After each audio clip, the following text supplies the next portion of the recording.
Good morning, India. So let's start. Most of the presentation, I will use mathematics education as an example. Let's start with a warm-up question. This is a PISA, the International Student Assessment math question. This is a test for 15-year-olds across the globe. So 15-year-olds is about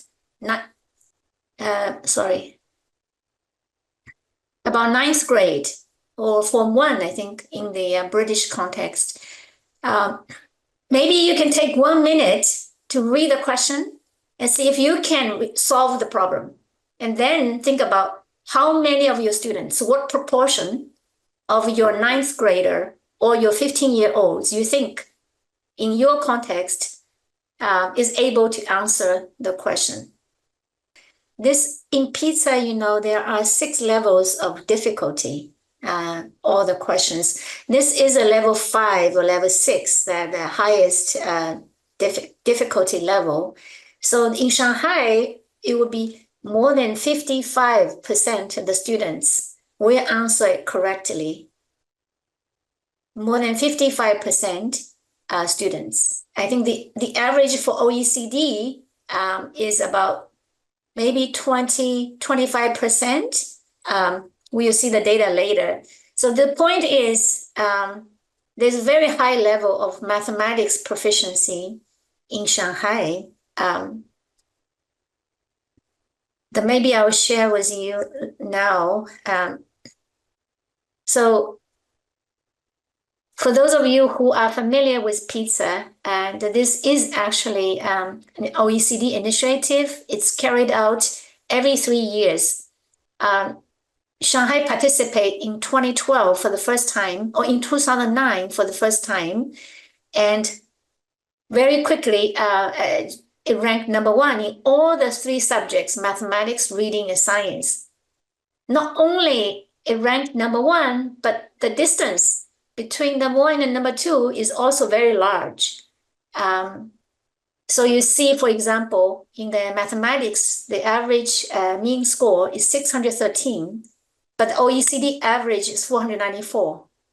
The difference is equivalent to about 3 years of education.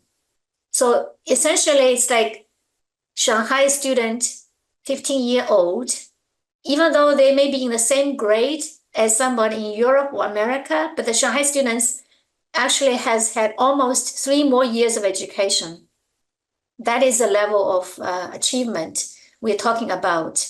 And it's not only the high quality, but also the most equitable system. And it is measured by the proportion of the students from poor background who is able to achieve the top tier performance in PISA. So Shanghai has the largest proportion of students who come from poor background but end up in the top performance in PISA. I want to share a bit of teaching and learning philosophy. I believe that's important. I don't know India very much. I think I only know through my colleagues, and but in China very much there are a set of values, beliefs, which underpin how we look at teachers or how we look at education, the role of education, and its importance in our societies. The first rule is that we believe every child can learn. It's like talent needs to be cultivated. There's no such a thing that someone is only good in math or others are only good in language. There's a very strong belief across the education system and across the Chinese society that anybody can learn anything if he or she has a good teacher, has a good environment, the right supporting environment. The second belief is that diligence and hard work pays off. And we do not rely on sort of quick wits, and it's the society values hardworking. We have a famous story that a foolish person decided to move a mountain by working hard, by being persistent. And this story is told to every child as he or she grows up, including myself and Eileen, think 愚公移山. And thirdly is that education is key to social mobility.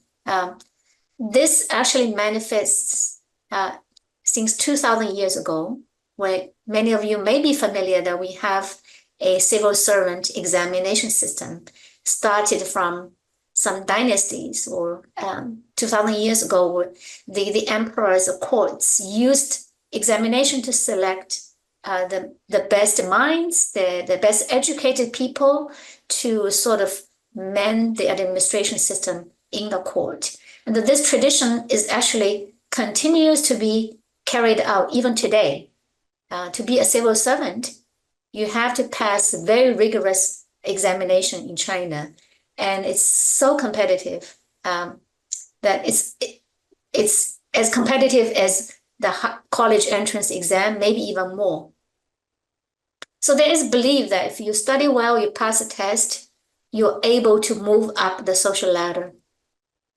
And then finally, there's a intrinsic, very strong respect for teachers and the teaching profession. Very famously, we know that every emperor must defer his authority even to his own teachers. So whether you're a king or queen or emperor, when it comes to your teacher, you actually have to bow your head.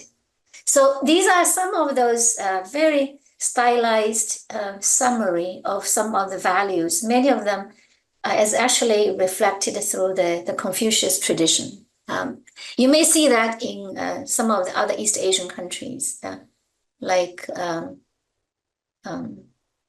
Singapore, Korea, Japan. In a way that there's some similarity in what we believe.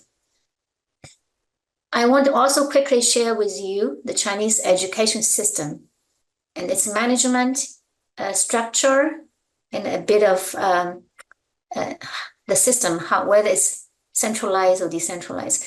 So it's in China, 3 years of early childhood education, but that's not compulsory. 9 years of basic education means 6 years of primary plus 3 years junior middle school. The 9 year and only the 9 year is compulsory and free in China. After that, the systems start to diversify. Roughly half of the students go to academic senior secondary, and the other half goes to the TVET track of the senior secondary. And after the secondary level, in higher education again, half of the students go to the academic research universities, the other half go to the tertiary level, TVET, polytechnic institutions. And of course, then they go to the labor market. Most people view China or understand China as one-party system. Therefore, they assume it's a very centralized system. But in fact, when we look at decision-making in terms of planning and in terms of responsibility, in terms of even financing, the education is actually very decentralized. We have 1.4 billion population across about 33 provinces and autonomous regions, across more than 3,000 counties or cities, counties and cities.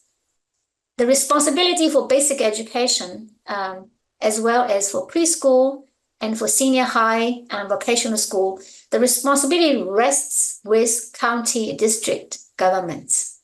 That responsibility is not just to deliver services, but also in terms of financing these lower levels of education. The provinces, including Shanghai, they finance directly most of the tertiary education institutions. The Ministry of Education in Beijing, the national MOE, they only directly finances, manages only very elite universities. I think it's a handful. I don't know exactly how many, but only a handful of national elite mostly research universities that are directly affiliated under the Ministry of Education. So what I want to say is it's a very decentralized system. Some of the quick general features now I'm talking about teacher education. It's traditionally the Chinese society relies on private tutoring. The most famous private tutor, of course, is Confucius.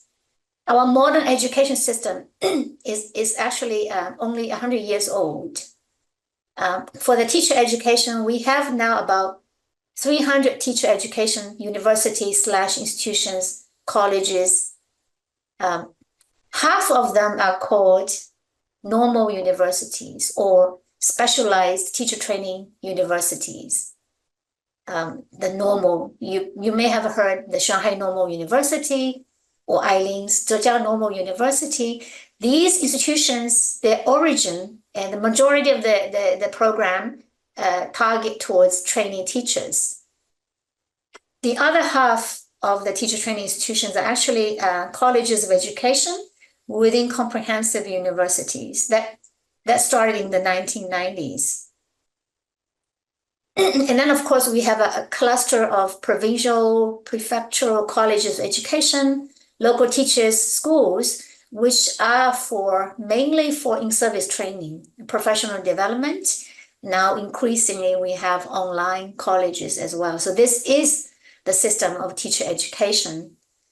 In terms of the substance, there's a lot of balancing within teacher education program. There's a general education, there's subject knowledge, there's a pedagogy and teaching practice, foundational courses, but every program has a teaching practice which ranges from 9 to 12 weeks internships.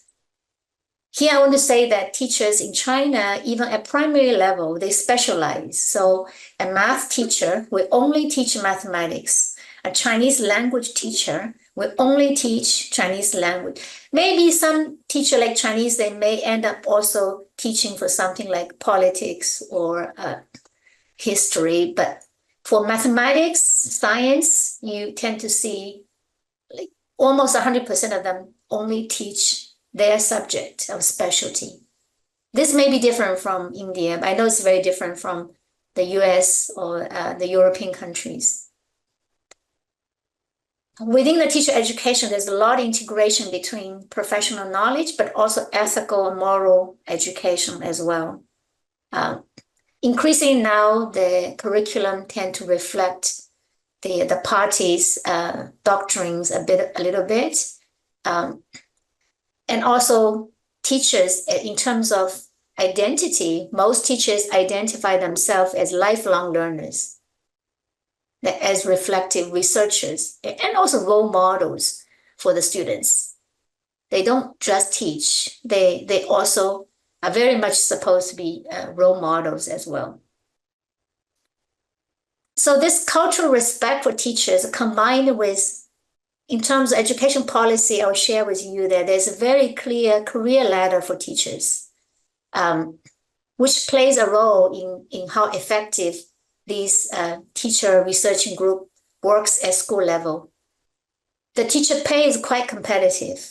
In fact, I don't know how many years ago, the government introduced a policy that teachers' pay must be at least at the same level as civil servants, which is very attractive today. So, like, for example, my mother is a retired mathematics teacher. Her retirement pay is actually higher than my sister, who is a college professor. So there is a very competitive salary for primary and secondary school teachers. And there's a very elaborate teaching research system, which I'll share with you, the TRG, that is very essential for the teacher's professional development. And every teacher, before they are hired formally, there is a probation period. So these are some key features about teacher education, who are the teachers, and so forth. Very high-level summary. If you're interested, we'll share more detailed documents after the presentation. In the 2018, 2017, the Chinese government sort of started to re-emphasize the role of teachers, the role of education, and the government wants to pursue world-class education through teacher education reform. They want to make teaching a happy profession, and there's a recognition that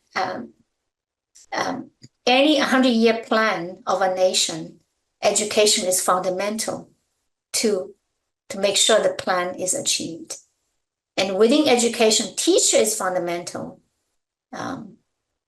Good teachers makes good education. So there was a start of a whole set of new policies, including accrediting all teacher training programs. There's a lot of integration of, most of the country tend to think pre-service and in-service as two separate systems, right?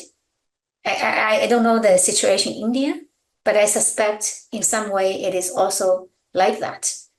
The students graduate from teacher education institutions, then they are now going to the in-service track.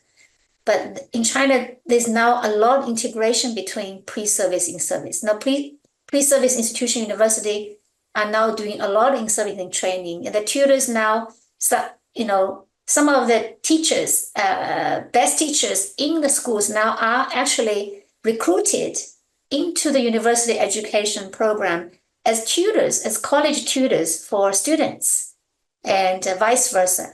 So there's a lot of integration of those systems so that make sure that the pre-service is relevant, make sure the in-service teacher system also benefits from basically the brains of the education system.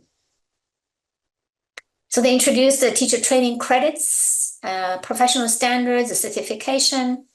And there's a lot of upgrading of teacher qualification. Before, I think to be a teacher, you can just have a diploma. Now, it's almost no longer the case. I think you will have to at least have bachelor degree, and many schools now require master degrees. Even now you hear a lot of PhD students going into teaching as well.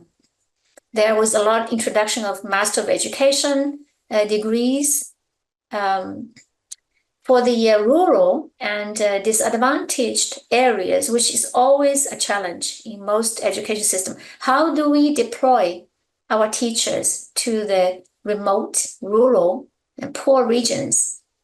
And China has a whole set of policies which incentivize, first of all, students who go to teacher education program who is willing to serve in rural areas. They don't have to pay tuition, for example. And they're also put on faster career track. If you served in rural area for 1 year, your progression in the career ladder is much faster. So there's also now, of course, a lot of internet-based training. So this is some of the new developments. I think the World Bank, OECD has different ways of measure teachers, right? This was done in 2015 when we look at comparing teacher policies of Shanghai and some other nations. And the red bar is actually Shanghai. There are about 8 dimensions we look at. So in all the dimensions, you see the red bar sticks out, right? Or at least equivalent to the other countries, including cities. Some of them are cities, islands, or like Cambodia, Russian, St. Petersburg. Shanghai stands out, especially in very clear expectations for the teacher.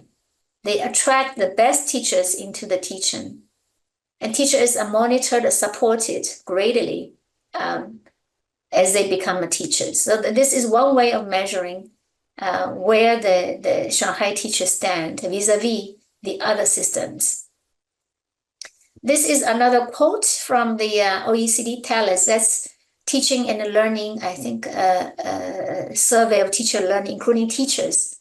OECD does this also every 3 years. I believe they're now just starting to to do the survey of teachers, global survey of teachers in 2024. In fact, they had their first planning meeting in Shanghai about May or June, I forgot. So from the 2018 survey, they found teaching was the first choice career for 87% of teachers in Shanghai. That means it's an attractive profession compared to 67 in OECD countries. When asked why they joined the profession, at least 93% teachers in Shanghai cite the opportunity to influence children's development or contribute to society, that being their major motivation. So now coming back, I just shared the context about China and Shanghai, the education system, the teacher education, and how good the teachers are. But one of the important platform, the measure that support teachers or making sure the teachers are constantly accessing opportunity for professional development, collaborative learning, is the teachers teaching and research groups, TRG, we call it. This is actually copied or adapted from the Soviet Union in the 1950s when the People's Republic China was first founded. It is the most important platform for teacher professional development and permeation of good teaching and learning practices. And of course, through the system, a lot of political ideology is also disseminated very effectively. But anyway, here we are only talking about TRG as the platform for teacher professional development. You may be most familiar with the school level TRG, but it's actually multi-level. The system goes from national to provincial to district and to school level. At each level, the focus is on studying the curriculum, studying the standards, developing model lessons, sharing good teaching learning practices, supporting our teachers, right? So it's very much focused on improving the teaching and learning at classroom level. But the school-based TRG is the most significant platform of all compared to the other levels. Schools usually organize TRG by teaching subject. So teachers of the same subject join in one group. Let's say in a small school, you have a TRG of mathematics. You have a TRG for Chinese language or TRG for science.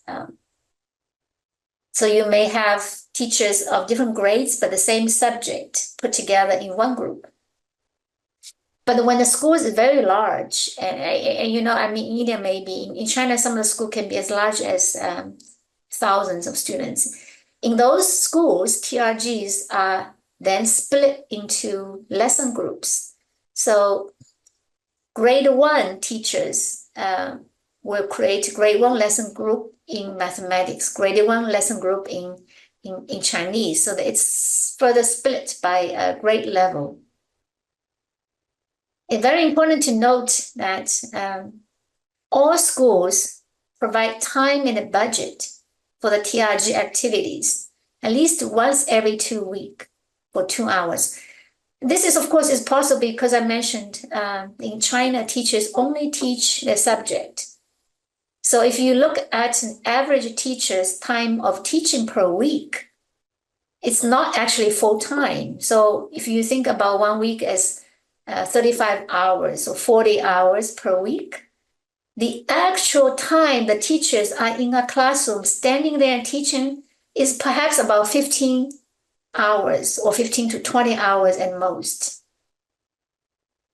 This allows them time to prepare a lesson, grade papers, sometimes visit student homes, or sometimes do other professional development activities, because they have about half to 2/3 of their time actually not teaching.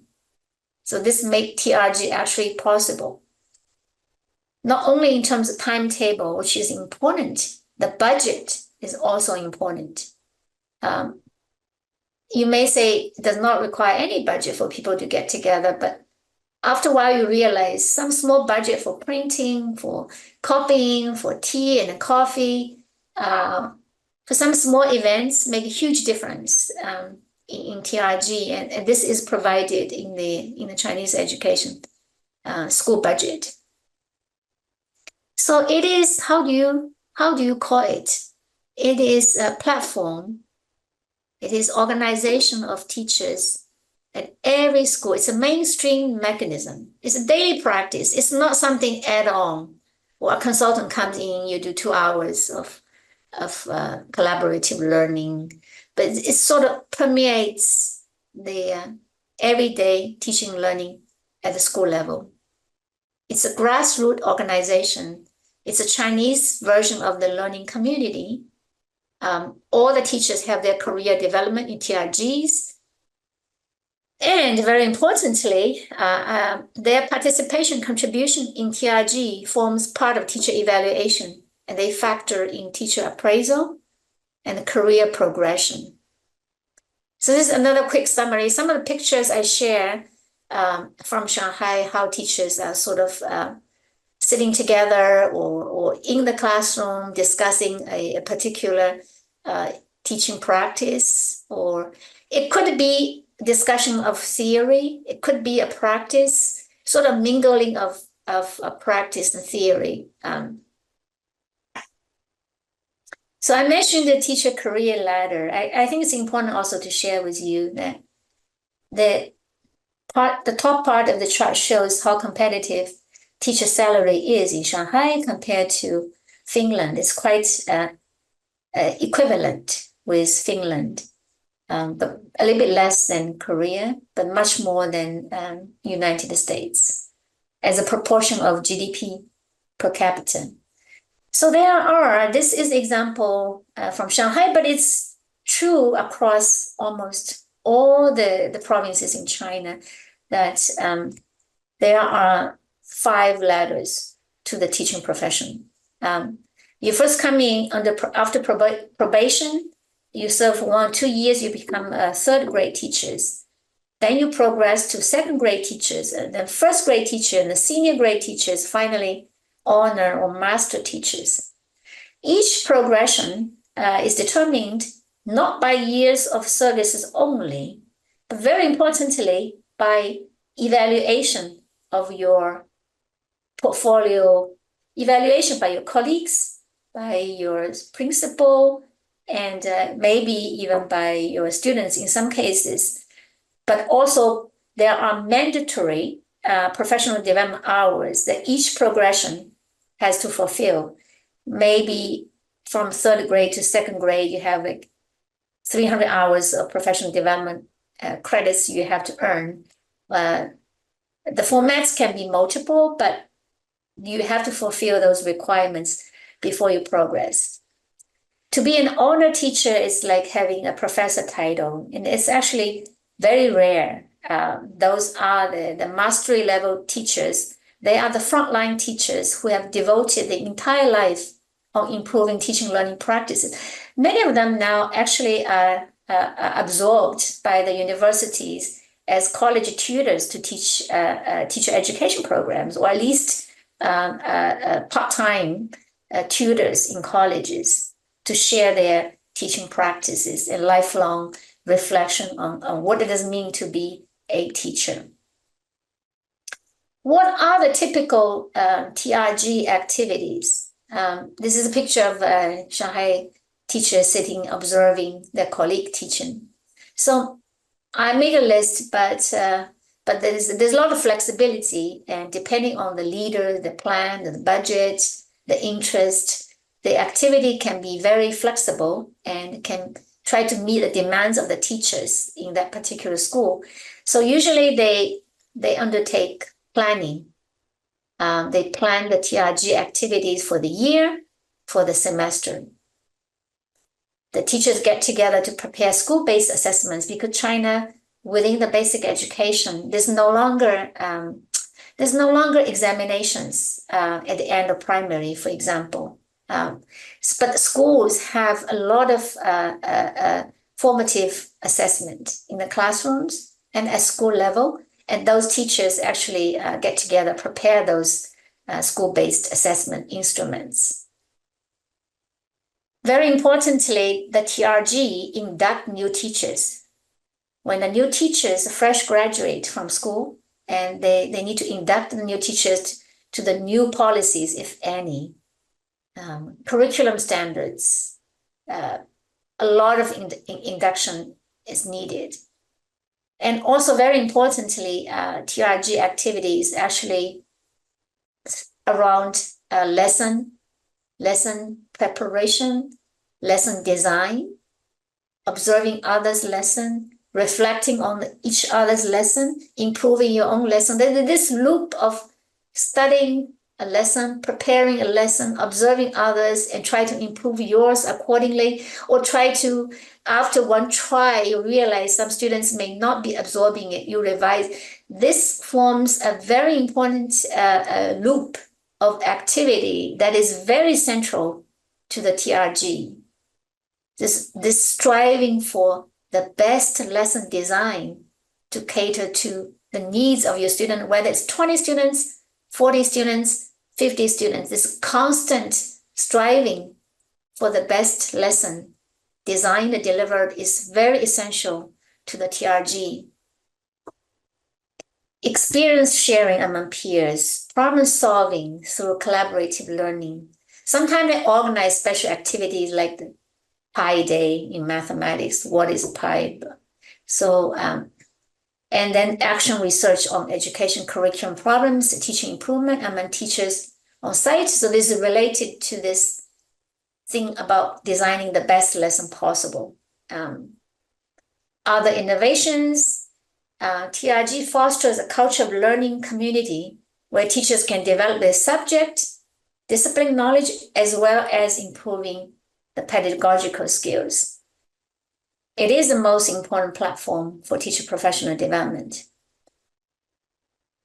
This is just I try to show visually how TRG is organized. You notice that the principal is still there, principal or academic principal, but usually TRG has a group leader or may have a deputy leader. In larger schools, it's separated into grade lesson group by grade. And within that, they separate into teachers of mathematics, teachers of Chinese, teachers of science, and so forth. This is how it's normally organized. Some of the pictures of the Shanghai TRG activities, you see there's a lot of collaboration, whether it's two people collaboration or a whole group, a whole TRG collaboration. Basically, in any school you go in there, in addition to observing teachers teaching in the classroom, the other teacher will be engaged in some sort of TRG activities when they are not teaching. I already alluded, but one of the typical TRG activities actually around designing, delivering, and improving a lesson. The Chinese we have a national curriculum, but schools are also encouraged. There's proportional national curriculum, like in Shanghai, for example, national curriculum. Shanghai has its own curriculum. Shanghai is a city, like maybe 70 to 80% of the curriculum is sort of dictated at the Shanghai level, right? But they leave some space, 20 to 30% of the curriculum actually can be school specific. Schools are encouraged to develop their own niche lessons, a niche curriculum. And also on the teachers, they have some degree of autonomy to design their own lessons and to achieve better education results. So typical activity TRG is around studying one particular lesson. Let's say, for example, in the first grade mathematics standard, you have maybe second grade or third grade, understanding fractions, right? So the teachers in the TRG will get together and sort of study the textbook on how to understand fractions. And they will also get other resources discussed. And then from there, they will each will design a lesson plan, and they will try it out. They will observe each other. The colleagues will give them suggestions on how to improve, and they do collective reflection and improving the lesson. So this cycle goes on. It's a very typical, very important activity of TRG. Like if you don't know how to start a TRG, you could start by observing each other's lessons and giving them reflections. So something that to think about. These pictures, actually here I want to bring an example. These pictures are from the Tanzania-Shanghai collaboration. Over the last 3-4 years, the World Bank has facilitated the teacher education between Shanghai and Tanzania. Tanzania government in 2020 approved a national teacher professional development framework. But of course, only on paper, they say they want to establish a school-based teacher professional platform, which we support from the World Bank with about $500 million project in basic education. About $50 to $60 million is actually dedicated to rolling out a teacher professional development school-based platform in Tanzania across 17,000 schools. But of course, it's easier to say it on paper, right? You develop a manual, you organize a team, you do a plan, you start doing activity like TRG. In Tanzania, we call it Miwaka. But we thought it's important to show a demonstration. Actually, how do you do a TRG? That's why we brought Shanghai to support Tanzania. Shanghai chose 1 or 2 pilot schools in Dar es Salaam. And they send Shanghai teachers to observe for 3 weeks how teachers in Tanzania teach. When they're observing, they give reflection comments. They also demonstrate themselves. Okay, you teach fraction like this. It's very good, but maybe you should try to interact more with students. And let me show you how I can teach the same topic, but slightly differently. So they do this for 3 weeks in Tanzania. And then the teachers in Tanzania also had a chance to visit Shanghai for about 2 weeks, where they learned the theory of teaching and learning and the content subject of mathematics, but they also have a chance to observe the schools and teaching in Shanghai. Actually, some of them had an opportunity to even teach Shanghai students. Here you will see in a video clip later that Tanzania teachers had an opportunity to teach Shanghai students the same topic, but a different lesson design. And colleagues between Tanzania and Shanghai, afterward they sit down together, say, why I'm teaching the way I do, why you're teaching the way you do, how we can improve. Both we can improve. So this loop of lesson, studying a particular topic and to plan a lesson and then try it out, observe your colleagues, and then reflect on it, improve. This forms basically the DNA of the Chinese teaching and learning in China. And I think it's really, really important. This is one of the major activities. So this is a observation guide for mathematics. This is many of those slides and materials, experience is contributed by the Shanghai Normal University, the UNESCO Teacher Education Center in Shanghai, and also by the Tanzania Institute of Education, which collaborates with Shanghai. So this is you may ask, when I go to my colleagues, first of all, you may say, I'm not allowed to go to my colleagues' classroom. Maybe you can raise a hand, say how many of you actually frequently go to your colleagues' classroom to observe how they teach. So the question is, are you going to have any other colleagues' classroom to observe? Anybody? Is it allowed? It's not allowed. Then nobody does it. Oh, I see. Is this somewhere? I don't know. Maybe there's some enlightened principle that will encourage a culture of collaboration in your school. Maybe Sajida, you can start with your foundation. Anyway, this is a very, if you do have a chance to go into a mathematics classes, and this is a sort of observation guide, what do you observe, right? Many school education systems have very elaborate classroom observation tools or instruments, some even involving videotaping and timing. But Shanghai is very, math is very simple in a way, 6 dimension. They look at how student is engaged, look at how technology is used, whether the lesson is coherent, whether teacher use multiple representations, whether teaching is done with variation so that students are able to sort of understand it from a different perspective. Some may understand conceptually, some may understand more with manipulation, and whether teachers elevate manipulation to more conceptual mathematical thinking. So this is a very simple guide. Shanghai teacher prepare for Tanzania. Like, what did you notice? What is your reflection? So teachers take notes and then they will get together and discuss during the reflection session of the TRG. So some of the classroom interactions, I don't know what it is in your classroom, but you notice sometimes there are two extremes, right? There are classroom which is very top-down. Teachers talk only, not students. We observe that in many of the African classrooms. I don't know about India. But there's another extreme you observe, especially in the US, in Europe, especially in the American classrooms.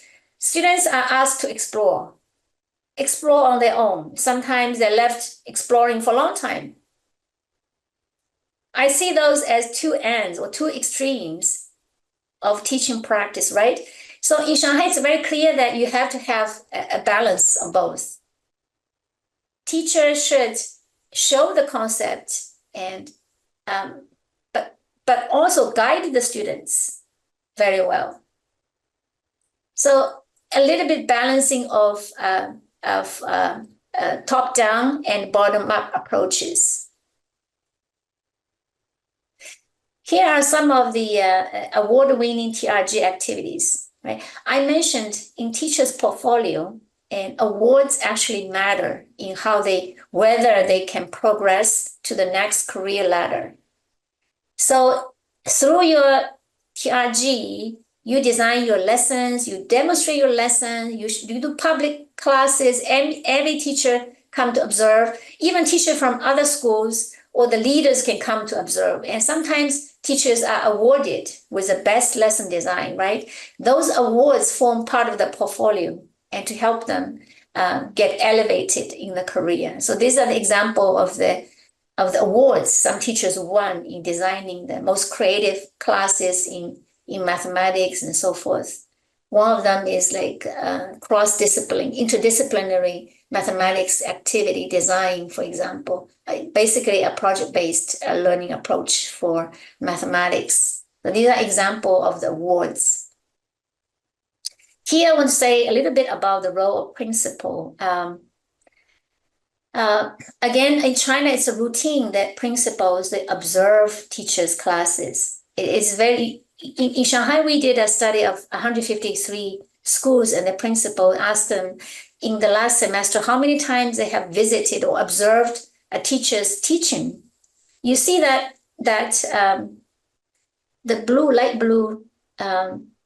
light blue slides, 16%, only 16% observe fewer than 30 classes, meaning that 84% of teachers observe more than 30 classes in a 6-month period. That is 5 classes per month. So at least once a week, the principal is observing a teacher's classes. Most principals observe twice a week. This is very important, how principals exercise the role of instructional leadership. he or she has a very good understanding how each of her teachers teach. And they often provide feedback as well. You see on the second pie shows the proportion of principals actually provide feedback after the classroom observation. 76% of principals provide feedback. Some even provide written feedback.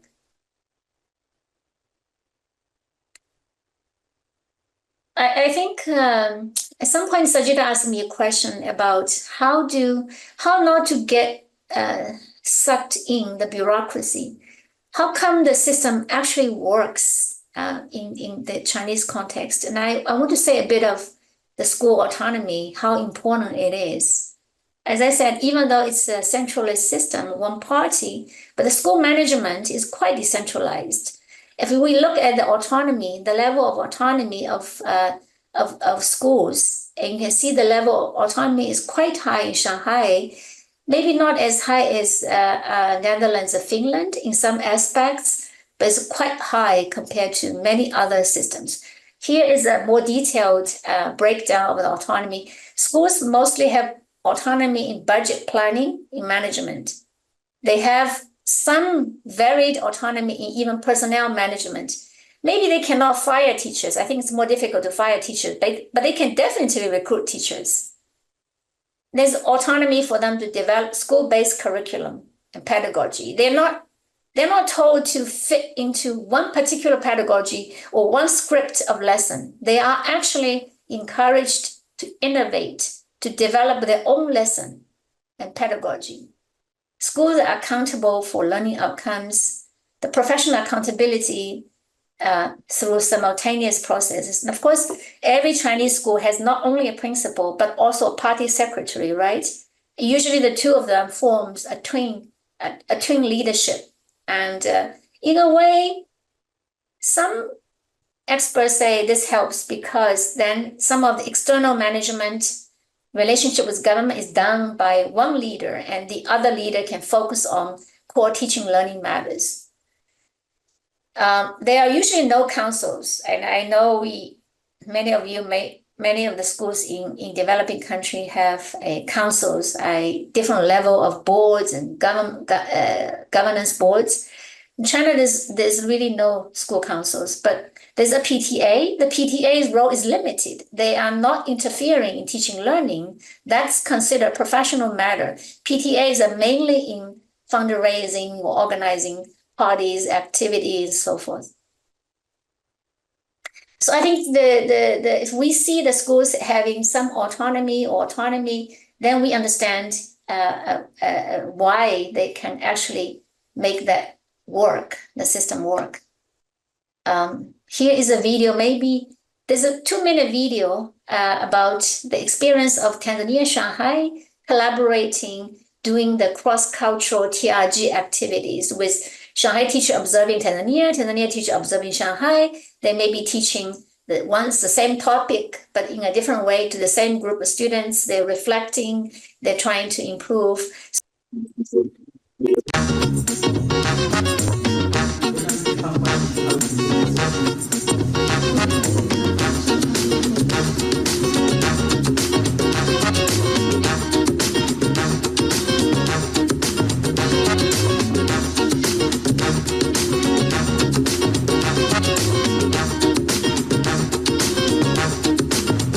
So this is the arrangement of this of tonight's activity.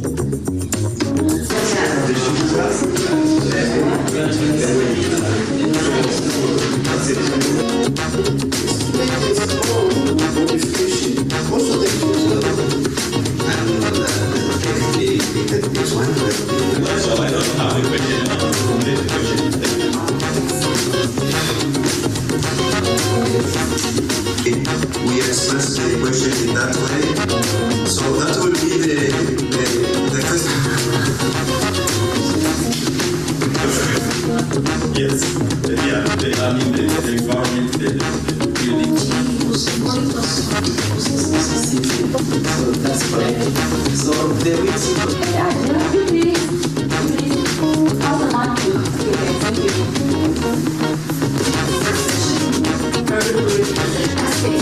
Thank you.